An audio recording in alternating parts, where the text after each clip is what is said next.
It's a historic day. We're sitting here right outside the House chamber where the House this morning voted 114-1 with one person voting present to impeach Governor Blagojevich.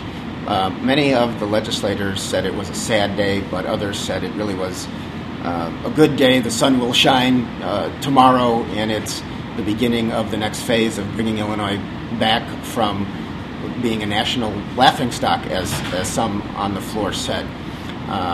This all happened.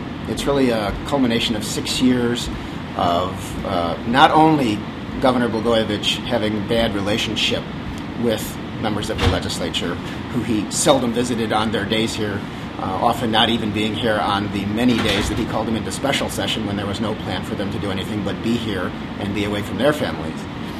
But there was a realization over time that a lot was not getting done because the governor wanted to have fights instead of solve problems. This is what a lot of the members of the General Assembly said today. But it's not only that. Certainly, as Barbara Flynn Curry, the head of the impeachment committee in the House that voted 21-0 a day earlier, said, what jump-started this process, what made it happen at this time, was the fact that in early December, the U.S. Attorney Patrick Fitzgerald in Chicago issued his charges against Governor Blagojevich, saying that he had tried to sell, in effect, the appointment to fill the vacant seat of Barack Obama in the United States Senate, that he had tried to wheedle $50,000 campaign contribution out of the executive of Children's Memorial Hospital in Chicago and was withholding those funds, and that he tried to get members of the Tribune editorial board fired before the Tribune company might get some help from the state in ultimately the sale of Wrigley Field. But as was noted on the floor in a debate that was, I guess, long but not untowardly long, it was only about an hour and a half,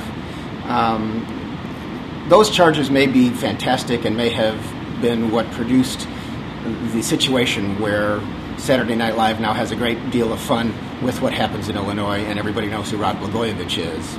But it was the lack of the governor to be able to operate state government because he was combative, because he was absent from this legislative process, often not here even on the many days he called legislators into special session. And certainly on regular session days, he would go weeks without being here, and when he would come, it would be sometimes on a state plane that would fly up from Springfield, bring him down here from Chicago, and then a few hours later he'd go back on the state plane. So you rack up about $8,000 in cost.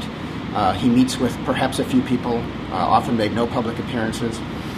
But again, those are still just symptoms of some of the things that were brought out by the impeachment committee, and the members were clear to say that even without the criminal charges against him from the feds, there is no set standard in our Constitution for what a governor can be impeached for, and it's really up to the legislators to determine if he is unable to govern, if there is cause for him to be removed.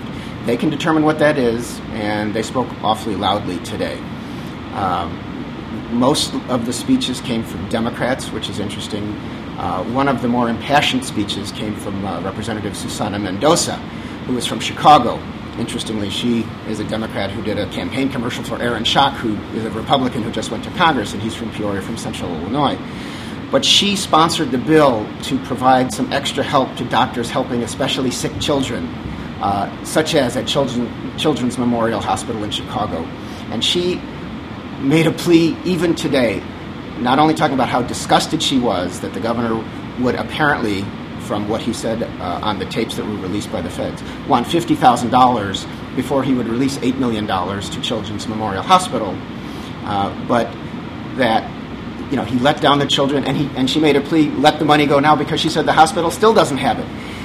That was one of the more touching moments, I thought, or intense moments in the debate. But there was a lot of strong feeling.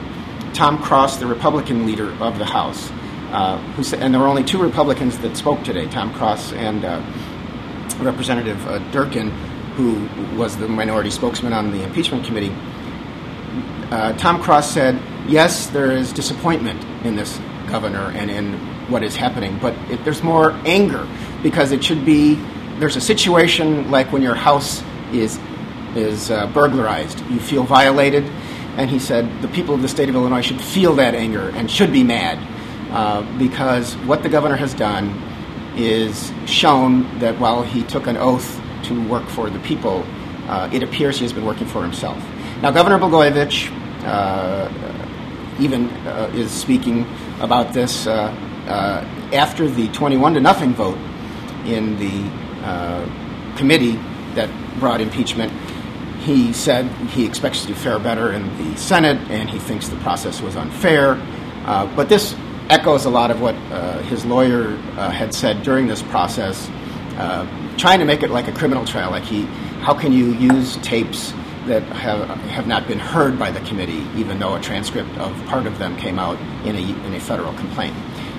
But the members on the floor today made it very clear that this is not a legal process. This is a political process, and our Constitution in the state of Illinois allows impeachment for lack of the ability to do the job no matter how it is. And they made it clear that at this point, Governor Blagojevich would have trouble being governor.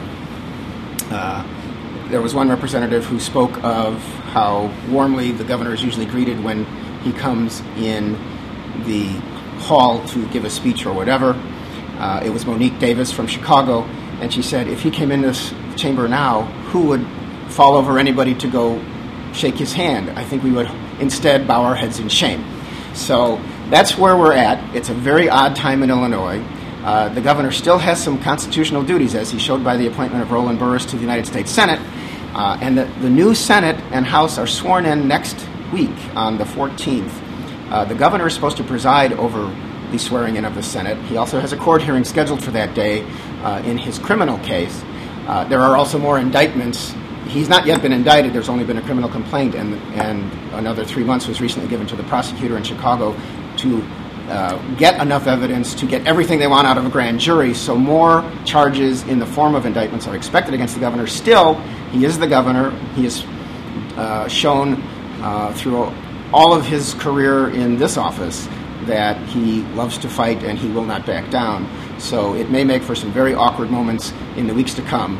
Of course, today was only the beginning of the process. It is now up to the Senate to come in and to actually have the trial. The Chief Justice of the Supreme Court of Illinois will preside over that trial. The governor hopes he'll fare well there, but the way things are going, it looks very difficult for him, and within a few weeks, there may be a final resolution to this situation.